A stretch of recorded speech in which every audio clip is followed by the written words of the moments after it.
In this video, we're going to solve part C of question 11. In this part, we consider the equation zq plus 5z squared plus 10z plus 12 equal to 0, where z is a complex variable. First part, given that u, which is -1 plus square root 3i, is a root of this polynomial, then we want to find the other root. So first, let's call this polynomial f of z. So let f of z equal to z cubed plus 5z squared plus 10z plus 12. Okay. Recall that if a polynomial only has real coefficients and has a complex root, then the conjugate of that complex root will also be a root for the polynomial. In this case, now because f of z only has real coefficients and it has a complex root u, so the conjugate of u will also be a root of f of z.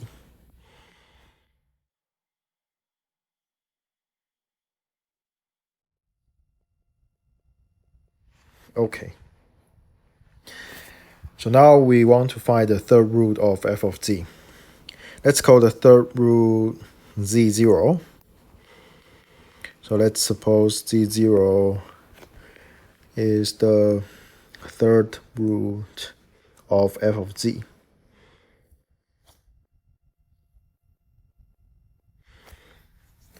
Then we have to recall the fact that the sum of roots of f of z is equal to -1 times the coefficient of the second highest term of f of z.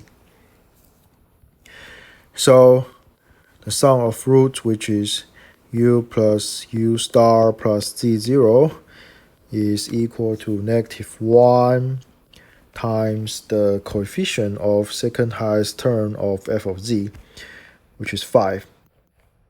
So it's -5. And then we plug in u star into this equation to solve z0. So u is -1 plus square root 3i. And then the conjugate of u, which is u star, will just be -1 minus square root 3i and plus z0, which is -5. This implies that -2 plus z0 is -5. So z0 is -3. And this is the first part of part C. Now we solve the second part. In the second part, we want to find the roots of the equation 1 plus 5w plus 10w squared plus 12w cubed equal to 0, where w is also a complex variable. Okay, the hint says that we can use a suitable transformation from z to w. So let's try to find out this transformation. So first, let's call the polynomial in w g of w. So we let g of w equal to 1 plus 5w plus 10w squared plus 12w cubed. Okay. So first, let's compare the coefficients of f and g. So let me write down f here. So f is z cubed plus 5z squared plus 10z plus 12. Okay. First,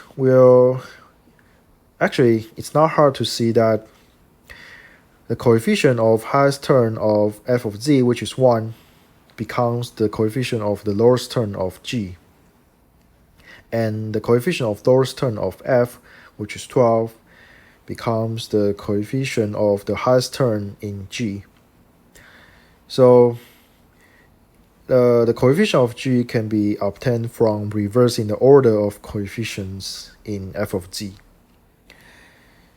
And one transformation that achieves this is to take the reciprocal. Because after taking the reciprocal from our experience, the highest thing usually becomes the lowest thing, and the lowest thing usually becomes the highest thing. Okay, so now let's try the reciprocal, taking the reciprocal. To be more specific, we let z equal to 1 over w.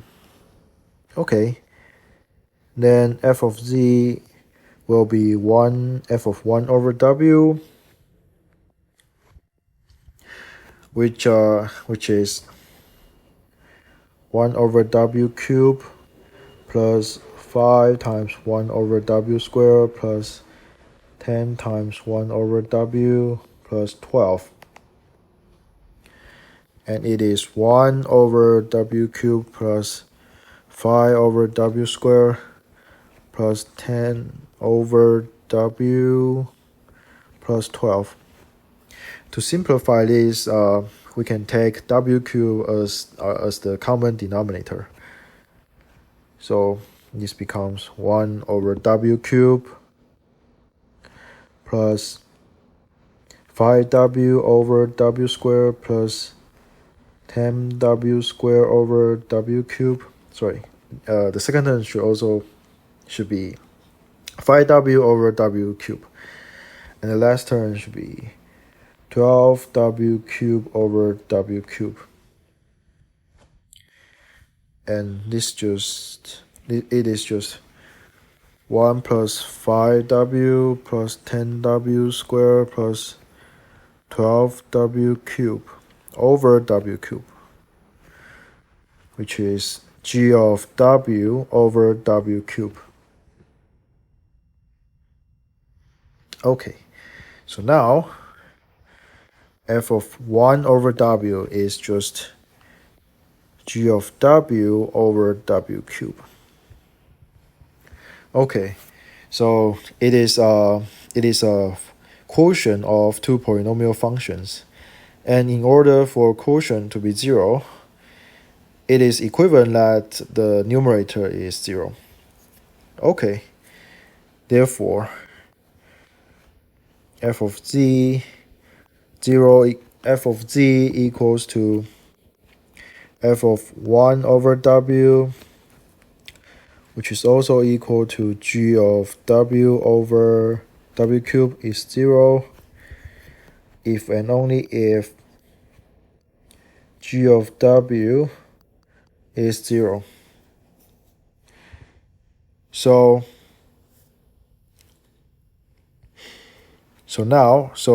from this statement, we see that v is a root of g of w if and only if g of v is 0, and only if f of 1 over v is 0, and only if 1 over v is a root of f of z. Oh, here I should mention that if v is a root of g of w and non-zero, because if it is 0, then we can take the reciprocal.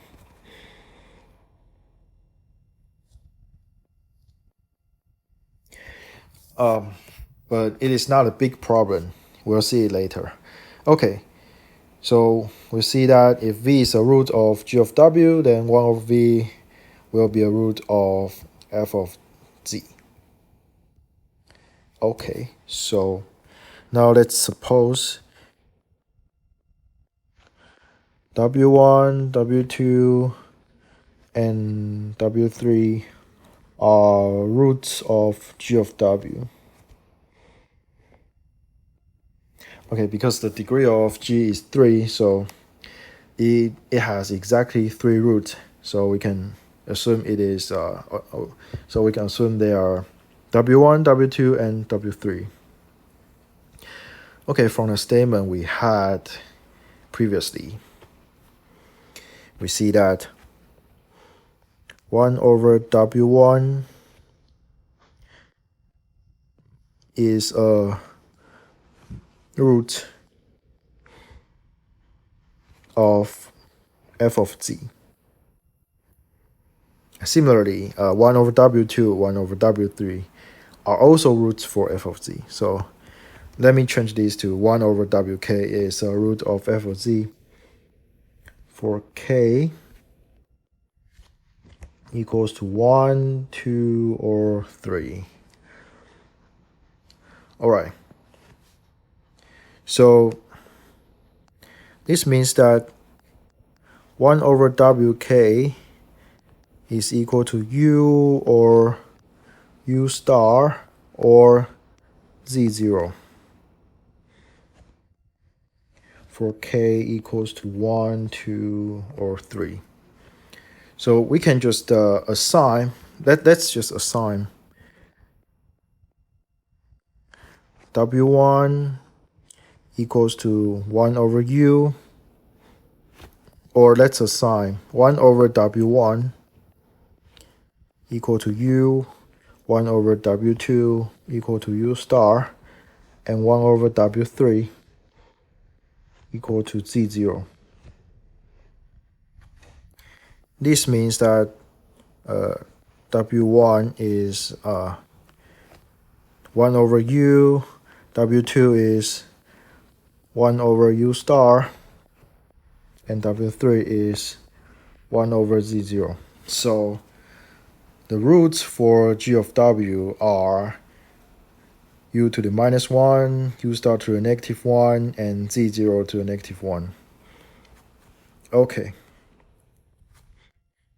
So u to the negative 1, u star to the negative 1, and z0 to the negative 1 are the roots for g of w.